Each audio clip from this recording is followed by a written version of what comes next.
Have you ever wondered about the impact of green spaces in your community? Green spaces are vital parts of any community. They promote physical activity, encouraging us to stretch our legs and breathe in fresh air.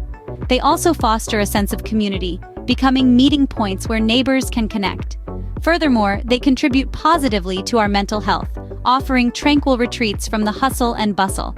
And let's not forget, they provide a habitat for local wildlife. Creating a community garden can bring all these benefits and more to your neighborhood. So, how can you start a community garden? Well, let's dive right in.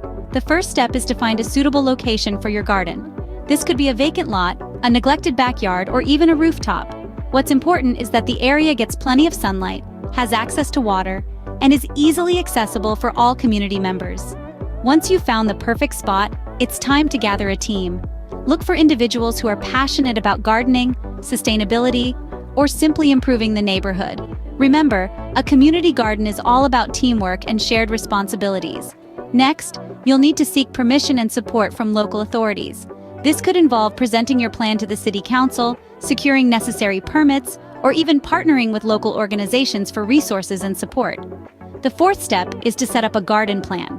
This involves deciding what type of plants you want to grow, arranging them in a way that maximizes space and sunlight, and establishing a watering and maintenance schedule. Lastly, roll up your sleeves and get your hands dirty. Prepare the soil, plant the seeds, and watch as your community garden comes to life. And there you have it, your very own community garden. Now you know how to start a community garden. It's your turn to take action. Imagine the satisfaction of seeing your hard work bloom, creating a haven for everyone. Don't forget to like this video and subscribe to our channel for more garden-related content. Happy gardening!